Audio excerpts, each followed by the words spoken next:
America का boss कौन।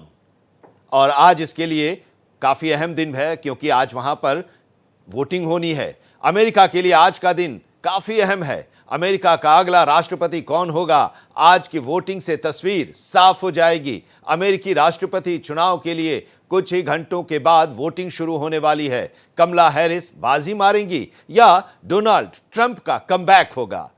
America के राष्ट्रपति के चुनाव पर पूरी दुनिया की नजर है। अब तक के सर्वे की माने तो डेमोक्रेटिक कमला हैरिस और रिपब्लिकन डोनाल्ड ट्रंप के बीच फाइट काफी टफ है। मुकाबला पूरी तरह से 50-50 वाला लग रहा है और यही वजह है कि अमेरिकी राष्ट्रपति का चुनाव दिलचस्प हो गया है।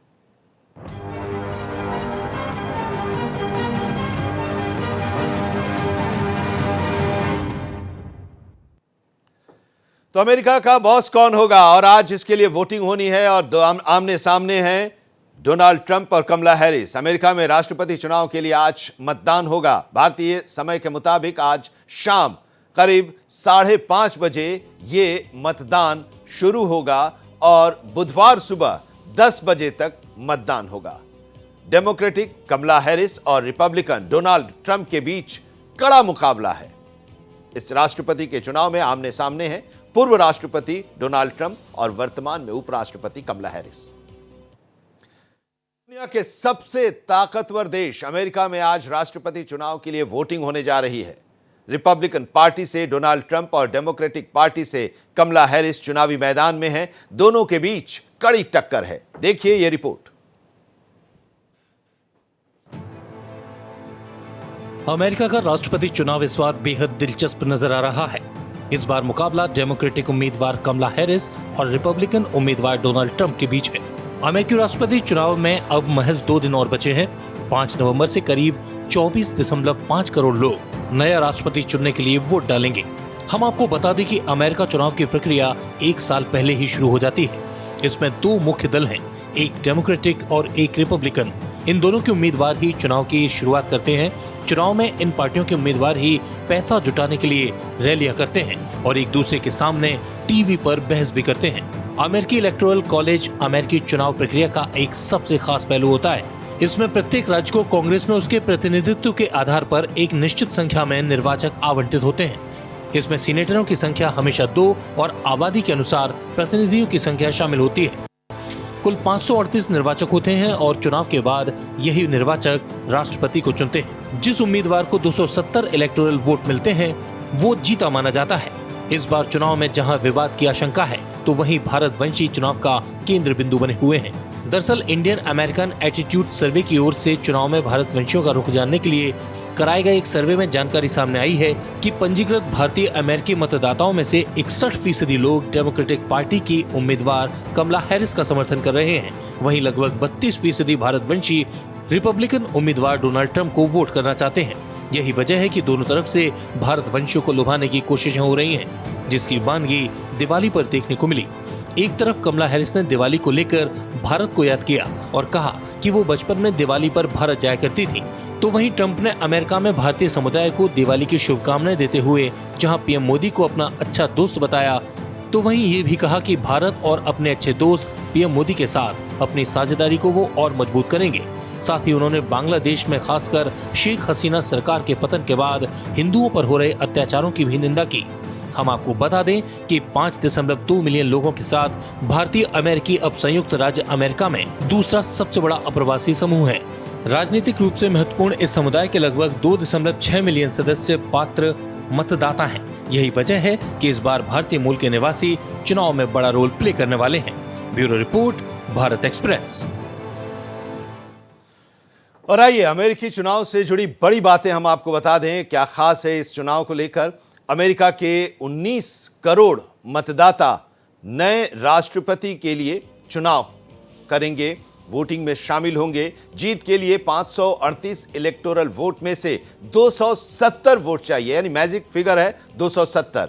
7 स्विंग स्टेट के नतीजे तय करेंगे कि अमेरिका का अगला राष्ट्रपति कौन होगा। 7.5 करोड़ से ज्यादा वोटर मताधिकार का इस्तेमाल कर चुके हैं। अमेरिका में राष्ट्रपति के चुनाव के लिए आज वोटिंग होगी। मुकाबला डेमोक्रेटिक पार्टी के कमला हैरिस और रिपब्लिकन पार्टी के डोनाल्ड ट्रंप के बीच है। राष्ट्रपति के चुनाव में ट्रंप और कमला हैरिस में से कोई एक बाजी मारेगा। और इसको लेकर कुछ एजेंसियों के सर्वे इस तरह से हैं, हम आपको बता रहे हैं एजेंसियों का जो सर्वे है राष्ट्रपति के चुनाव को लेकर। इप्सॉस के सर्वे में ट्रंप के मुकाबले कमला हैरिस को ज़्यादा मत मिला है। इप्सॉस के सर्वे में ट्रंप में 47% ट्रंप को वोट मिला है, जबकि कमला हैरिस को 51% मत मिला है। 47% डोनाल्ड ट्रंप को, 51% कमला हैरिस को। YouGov में 44.9% डोनाल्ड ट्रंप को तो 48.8% कमला हैरिस को मत दिखाई दिया है सर्वे में। टाइम्स और सिएना में 48% ट्रंप को तो 49% कमला हैरिस को। एटलस इंटेल में 49% ट्रंप को और 47.2% कमला हैरिस को। यानी एटलस इंटेल जो है वो ट्रंप को बढ़त दिखा रहा है। अमेरिका में जीत का जो ट्रेंड है वो भी हम आपको दिखा रहे हैं। 2016 में 2008 में डेमोक्रेटिक पार्टी की जीत हुई थी, 2004 में रिपब्लिकन की जीत हुई थी, 2000 में रिपब्लिकन की जीत हुई थी। ये ट्रेंड है। 2020 में डेमोक्रेटिक पार्टी की जीत हुई थी, 2016 में रिपब्लिकन की जीत हुई थी। हमारे संवाददाता अजीत प्रताप सिंह इस वक्त हमारे साथ जुड़े हुए हैं। जरा अमेरिका के राष्ट्रपति के चुनाव के लिए जो आज वोटिंग होनी है और वोटिंग के पहले प्रचार के दौर में तमाम वादे किए गए और खास करके भारतवंशियों को लुभाने की कोशिश अजीत प्रताप जी दोनों तरफ से की गई, ट्रंप की तरफ से भी और कमला हैरिस की तरफ से भी। कमला हैरिस ने तो दिवाली के समय तो एक बड़ा बयान दिया और भारत के साथ दीपावली और अपने संबंधों को भी जोड़ा। बिल्कुल आनंद, देखिए पहले ये नहीं दिखता था, लेकिन पिछले कुछ दशकों से देखा जाए तो इंडियन कम्युनिटी खास करके टेक्नोलॉजी के क्षेत्र में जिस तरह से भारतीयों का दबदबा बढ़ा है और जिस तरह से भारतीय समुदाय वहाँ पर प्रभावशाली हुआ है, ऐसे में लगता है कि जो भी कैंडिडेट वहाँ पर होता है वो उसकी कोशिश रहती है कि इंडियन कम्युनिटी का सपोर्ट उसे मिले और इससे उसको फ़ायदा भी मिलता है। क्योंकि पिछले चुनाव में जब जो बाइडेन राष्ट्रपति बनाए गए, उम्मीदवार बनाए गए, तो उन्होंने कमला हैरिस को अपना उपराष्ट्रपति चुना और इसका उन्होंने फ़ायदा मिला। क्योंकि पहले ये लग रहा था कि शायद डोनाल्ड ट्रंप दूसरी बार भी राष्ट्रपति बनेंगे, लेकिन बड़ी कांटे की लड़ाई थी और उसके चलते डोनाल्ड ट्रंप हार गए और जो बाइडेन राष्ट्रपति बने, कमला हैरिस उपराष्ट्रपति बनी। इस बार ज़बरदस्त लड़ाई है, इतनी कांटे की लड़ाई, यानी पहले से नहीं बताया जा सकता कि आखिर रिपब्लिकन उम्मीदवार जीतेगा या डेमोक्रेटिक उम्मीदवार जीतेगा। देखिए अमेरिका में टोटल कुल 50 स्टेट्स हैं और 50 में 3 कलर के स्टेट माने जाते हैं, रेड स्टेट्स, जिन पर रिपब्लिकन का कब्जा रहा है। खास करके 1980 से आप देखिए तो रेड स्टेट्स पर रिपब्लिकन का कब्जा रहा है और ब्लू स्टेट्स जिस पर कि डेमोक्रेट पार्टी का खास करके 1992 से 1992 से ब्लू स्टेट पर डेमोक्रेट पार्टी का कब्जा रहा। और 6-7 स्टेट ऐसे हैं जिन्हें पर्पल स्टेट कहा जाता है। पर्पल स्टेट यानी स्विंग स्टेट, यानी ये जो स्विंग करते हैं, जिधर भी जाते हैं वही राष्ट्रपति बनता है। और ख़ास करके Pennsylvania, North Carolina, Nevada, Wisconsin, ये ऐसे राज्य हैं जहां पर वोटिंग तय करती है कि आखिर अमेरिका का राष्ट्रपति कौन बनेगा। तो अभी यहाँ पर कांटे की लड़ाई चल रही है और जो सर्वे अभी सामने आ रहे हैं उसमें 3 स्टेट में डोनाल्ड ट्रंप को आगे दिखाया गया है। खास करके पेंसिल्वेनिया, इसके अलावा विस्कॉन्सिन, ये कुछ स्टेट है जहाँ पर रिपब्लिकन भारी पड़े हैं, लेकिन मिशिगन, आयोवा, नेवादा, यहाँ पर डेमोक्रेट पार्टी आगे चल रही है। तो आज चूंकि वोटिंग है 5 नवंबर को, वहाँ हर चौथे साल वोटिंग होती है और 20 जनवरी को नया राष्ट्रपति चुना जाता है। तो नतीजे एक दो दिन में आ ही जाते हैं। कल सुबह तक वोटिंग चलेगी और उसके बाद मतगणना शुरू हो ठीक है, जाएगी। लेकिन एक चीज और है कि भारतवंशियों का दबदबा इधर बढ़ा है और उनको लुभाने की कोशिशें भी होती रही। ट्रंप के चुनाव के दौरान प्रधानमंत्री उस समय अमेरिका गए थे और इसको भुनाने की कोशिश भी ट्रंप ने की थी, और इस बार भी देखिए कि कमला हैरिस भी इसको भुनाने की कोशिश कर रही हैं क्योंकि वो खुद एक भारतवंशी हैं। तो इस लिहाज से, और ट्रंप ने भी एक बयान दिया था कि नरेंद्र मोदी उनके अच्छे दोस्त हैं और नरेंद्र मोदी की शुभकामनाएं भी हैं। तो इसको लेकर अगर हम भारतवंशियों के बारे में बात करें तो उनका इस बार का क्या स्विंग दिखा रहा है, आप किस तरह से इसको एनालाइज कर रहे हैं? देखिए आनंद, आपने जो रिपोर्ट दिखाई उसमें इंडियन कम्युनिटीज़ का जो वोटिंग पैटर्न है वो कमला हैरिस के लिए 61% था और 32% इंडियन कम्युनिटीज़ डोनाल्ड ट्रंप के साथ हैं। तो निश्चित तौर पर लगभग दुगना का सपोर्ट कमला हैरिस के साथ हैं। और चूंकि कमला हैरिस इंडियन उनकी रूट्स हैं, उनकी मदर इंडिया की थी, तमिल ब्राह्मण थी, और उसके बाद वो काफ़ी इंडिया से जुड़ी रहीं, वो आती जाती रही हैं इंडिया से। तो ज़्यादातर भारतीय कमला हैरिस के साथ जुड़े हुए हैं।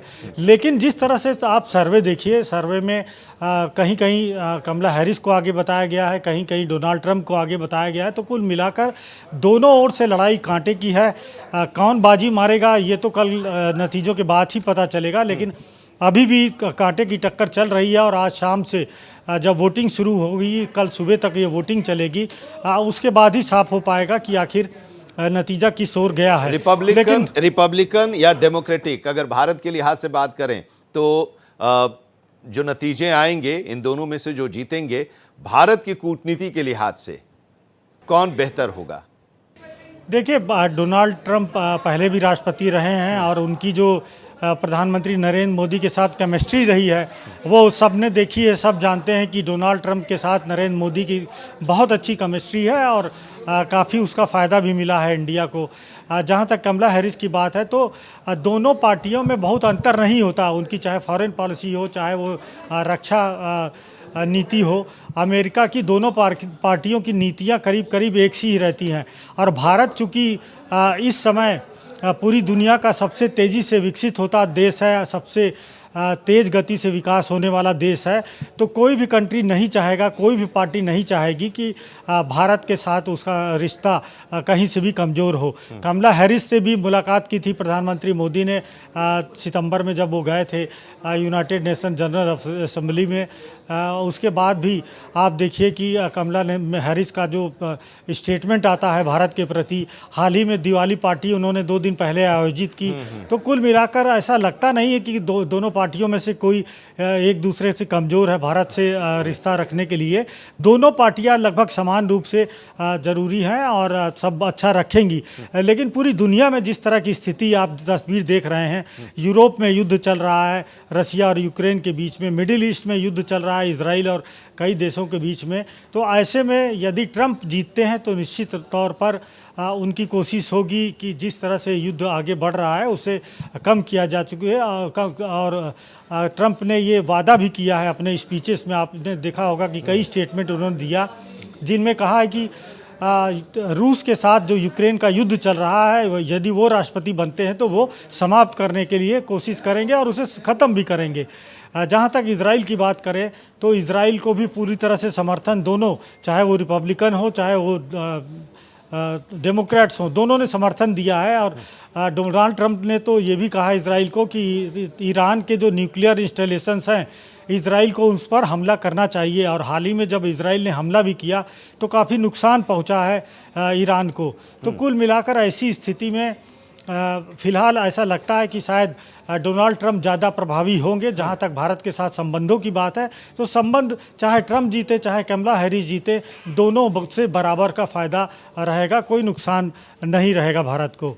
अजीत प्रताप जी, आप हमारे साथ बने रहिए। जिसका जिक्र आपने किया कि 3 हिस्सों में वहाँ के जो 50 स्टेट्स हैं उन्हें कलर के हिसाब से बांटा गया है, जरा उसको हम अपने दर्शकों को एक बार फिर से आपके जरिए बता देते हैं कि अमेरिका में रिपब्लिकन पार्टी के दबदबे वाले राज्यों को रेड स्टेट कहा जाता है। ग्राफिक्स के जरिए भी हम आपको बताएंगे। इसकी वजह है कि रिपब्लिकन पार्टी का फ्लैग रेड यानी लाल है और रेड स्टेट में डेमोक्रेटिक पार्टी के उम्मीदवार डोनाल्ड ट्रंप की बढ़त मानी जाती है।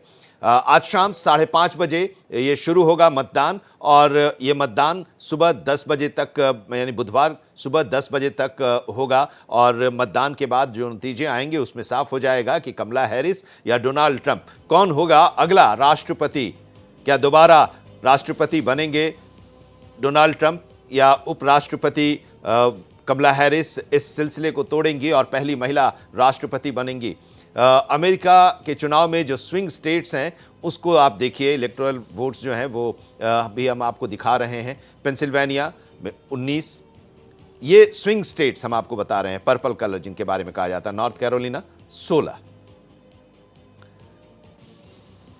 विस्कॉन्सिन 10, ये स्विंग स्टेट्स हम आपको बता रहे हैं। नेवाडा 6, जिसकी चर्चा अभी अजीत प्रताप सिंह भी कर रहे थे। एरिजोना 11, ये स्विंग स्टेट्स हैं जिनके वोटर्स का जो वोट है वो डिसाइड करता है कौन राष्ट्रपति होगा। जॉर्जिया 16, ये इलेक्टोरल वोट्स। मिशिगन 15, ये स्विंग स्टेट्स की वोट हम आपको दिखा रहे हैं और हमने आपको सर्वे के बारे में बताया। रेड स्टेट जो हैं वो 1980 से रिपब्लिकन का दबदबा यहाँ रहा है। ब्लू स्टेट्स जो हैं वहाँ पर डेमोक्रेटिक का 1992 से लगातार दबदबा रहा है। लेकिन ये जो 6-7 स्टेट हैं, पर्पल स्टेट्स हैं, ये स्विंग स्टेट्स हैं और इनका वोट काफ़ी अहम होता है और यही डिसाइडिंग फैक्टर होते हैं। लगातार हम लोग बात कर रहे हैं, राष्ट्रपति के पद का चुनाव है और प्रचार भी जमकर हुआ और आज वोटिंग भी है जिसके बारे में अजीत प्रताप जी बता रहे हैं। लेकिन अब एक चीज़ और है कि कुछ मुद्दे भी हैं और उन मुद्दों को लेकर भी न सिर्फ भारतवंशी बल्कि जो बाहर के लोग हैं, अमेरिका में रहते हैं, उनके लिए भी ये मुद्दा बड़ा होता है। जैसे इल्लीगल इमिग्रेशन, ये एक बड़ा मुद्दा है और इस मुद्दे को लेकर सबकी नजरें टिकी होती हैं और उसी पर वो लोग डिसाइड करते हैं कि डेमोक्रेटिक के साथ जाएं या रिपब्लिकन के साथ जाएं। इस बार भी ये मुद्दा है।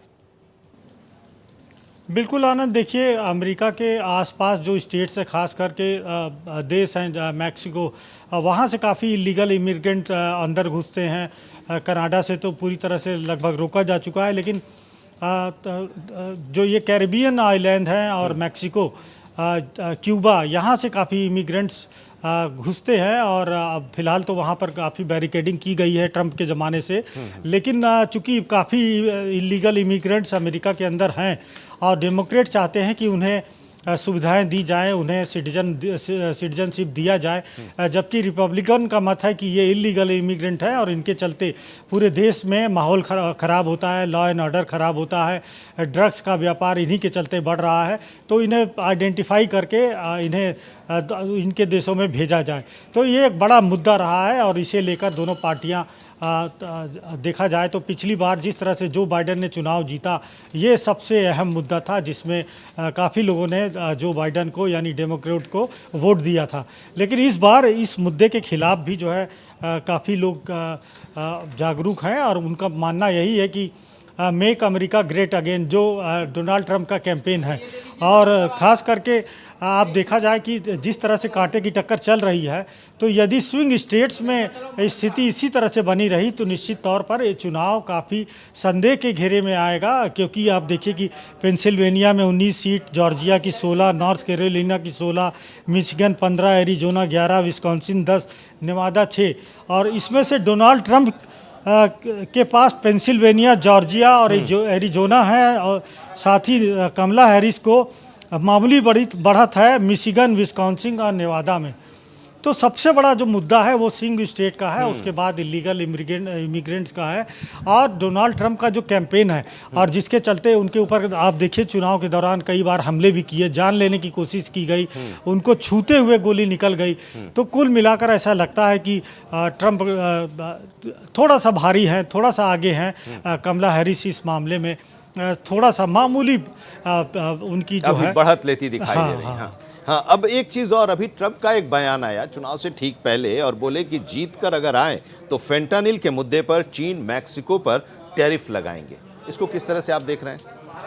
देखिए, अभी हाल ही में ब्रिक्स सम्मेलन रूस के कजान में आयोजित हुआ और खुद प्रधानमंत्री वहाँ मोदी गए थे और उसके पहले एक बहुत बड़ा ब्रेक थ्रू आपने देखा होगा कि गलवान यानी लद्दाख में जो भारत और चीन के बीच में तनातनी पिछले 4.5 साल से चल रही थी, वो तनातनी पूरी तरह से वहाँ पर ब्रेक थ्रू मिला और दोनों देशों ने मिलकर बातचीत से पहली बार जो सीमा विवाद है वो एक हिस्सा सुलझा लिया। और जिसके चलते आप देखिए कि दोनों देशों के बीच में पूरी दुनिया में उस चीज़ को लेकर टिप्पणियाँ की गई है। बड़ा अचरज से देखा गया कि आखिर कैसे भारत चीन अपने मुद्दे बातचीत के जरिए सुलझा लिया जाता है। तो इसके पीछे सबसे बड़ी जो वजह वही दिखाई दी, चूँकि राष्ट्रपति पुतिन भी उसके पीछे थे, उनका भी प्रभाव था और दोनों देशों से वो कह रहे थे कि आपसी बातचीत से ये मुद्दा सुलझाया जाए। सबसे बड़ा जो डर था, जो आपने कहा कि यदि डोनाल्ड ट्रंप राष्ट्रपति चुनाव जीतते हैं अमेरिका में, तो वो 60% से ज़्यादा चाइना के ऊपर टैरिफ लगा देंगे। और ये एक बड़ा खतरा चाइना के लिए, एक बहुत बड़ा खतरा आने वाले दिनों में, क्योंकि यदि 60% टैरिफ चाइना के ऊपर लगाया जाएगा तो उसका सामान काफ़ी महंगा हो जाएगा और जो वो एक्सपोर्ट करता है उसमें काफ़ी कमी आएगी। तो इसीलिए ये विवाद सुलझाया गया और चाइना की यही कोशिश है कि भारत के साथ पिछले कुछ सालों से जिस तरह से उसका व्यापार $100 अरब से ज़्यादा का हो रहा है, वो और भी बढ़े। और यदि अमेरिका की तरफ से यदि टैक्स भी लगाया जाए तो उसका ज़्यादा असर चीन के ऊपर ना पड़े। तो ये एक बड़ी वजह रही है जिसके चलते एक डिप्लोमेसी के तहत एक बड़ी कामयाबी भारत और चीन की रही, जिसका आगे चलकर राष्ट्रपति चुनाव में जो भी नतीजा आए, हो सकता है हम देख सकते हैं कि आगे चलकर उसका फ़ायदा एशिया को और ख़ास करके ब्रिक्स को मिल सकता है। आनंद, एक और बड़ा रोचक तथ्य सामने आया है इस चुनाव को लेकर कि अमेरिका के राष्ट्रपति का जो चुनाव होता है, जो वोटिंग होता है, वो मंगलवार को ही होता है। जिस साल ये चुनाव होना होता है उसमें नवंबर के पहले मंगलवार को ही वोटिंग कराई जाती है। और इसके पीछे एक तर्क ये भी दिया जाता है कि 19वीं शताब्दी में 100 साल पहले जो अमेरिका रहा वो एक कृषि प्रधान देश था और बड़ी आबादी कृषि पर निर्भर थी। तो उस समय का जो मौसम होता है, ये मौसम न ज़्यादा सर्दी का और न ज़्यादा गर्मी का, इस लिहाज से इस चुनाव की तारीख को तय किया गया और एक जो परंपरा बनी वो परंपरा चली आ रही है। पहले ग्रामीण इलाकों में अमेरिकी रहते थे तो ऐसे में वोटिंग में पूरा दिन लग जाता था, तो पोलिंग बूथ पर जाने के लिए उन्हें सफ़र करना पड़ता था। तो रविवार को चर्च जाने की वजह से वो दिन नहीं चुना गया। बुधवार को बाजार का दिन माना जाता था और किसान इस दिन ट्रेडिंग करते थे। और इसके साथ ही आने वाले जो बाद के दिन थे, सोमवार और गुरुवार का दिन का जो है वो प्लान कैंसिल कर दिया गया। तो ऐसे में मंगलवार का एक अच्छा विकल्प चुना गया और वही परंपरा चली आ रही है और मंगलवार को वहाँ पर वोटिंग होती है, जो आज वोटिंग होगी और कल बुधवार सुबह 10 बजे तक ये वोटिंग होगी। तो ये एक बड़ा रोचक तथ्य है और ये सामने आया था, अपने दर्शकों से इसे साझा कर रहे थे। और भारत में भी दिन के हिसाब से ज़्यादा देखा जाता है। जब चुनाव होते हैं तो सबसे पहले चुनाव आयोग कहता है कि फला दिन, तारीख तो बताता है, दिन भी बताता है और दिन के हिसाब से भी लोग उसको देखते हैं किस दिन चुनाव हो रहा है। तो ये एक बड़ा इंपॉर्टेंट फैक्ट भी सामने आया है। चुनाव की बात आप कर रहे थे, इस बार का भी दबदबा, जो आप 3 स्टेट्स की बात कर रहे थे, 3 स्टेट्स के 3 श्रेणियों की बात कर रहे थे, अलग अलग कलर की। जो रेड स्टेट है, अगर हम रिपब्लिकन के लिहाज से बात करें तो वो दबदबा, या फिर ब्लू स्टेट्स की बात करें डेमोक्रेटिक का, तो ये दबदबा अभी भी इस बार भी कायम उन स्टेट्स में इनका दिखाई दे रहा है। बिल्कुल। देखिए आनंद, रेड स्टेट्स की बात करें तो 1980 के दशक से ही जो भी रेड स्टेट्स हैं वहाँ पर रिपब्लिकन पार्टी का कब्जा रहा है।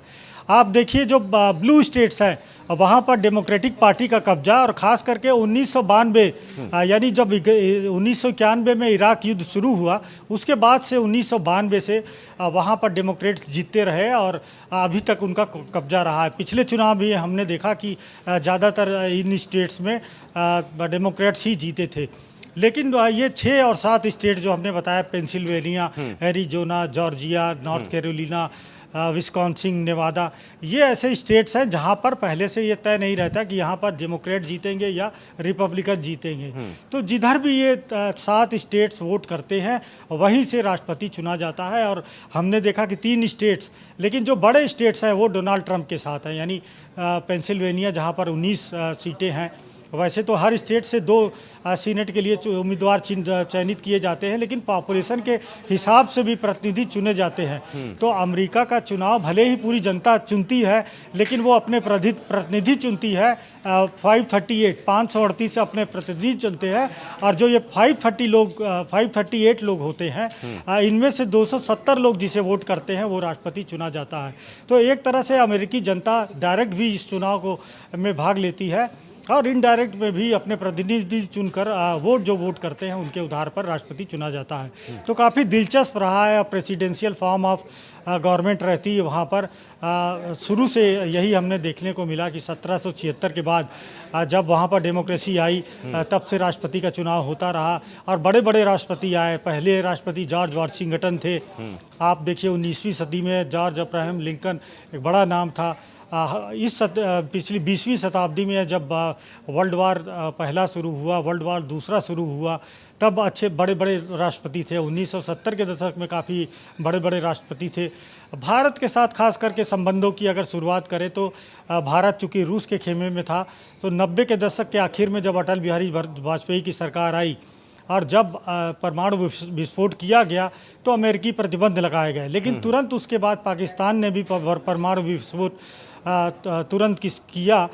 उसके बाद अमेरिका ने समझा कि चूंकि भारत चीन से भी और पाकिस्तान से भी घिरा है, और उसके बाद से जो संबंध मजबूत होना शुरू हुए हैं, तो इस समय भारत अमेरिकी संबंध एक अपने नए मुकाम पे है। और जो भी राष्ट्रपति चुना जाएगा अगला ये 4 साल या यूं कहें कि ये पूरा दशक भारत के लिए काफ़ी अहम रहने वाला है, क्योंकि भारत तीसरी दुनिया की सबसे बड़ी अर्थव्यवस्था बनने के करीब है, और भारत का प्रभाव वैसे भी दुनिया में आप देख सकते हैं कि किस तरह से आगे बढ़ चल रहा है।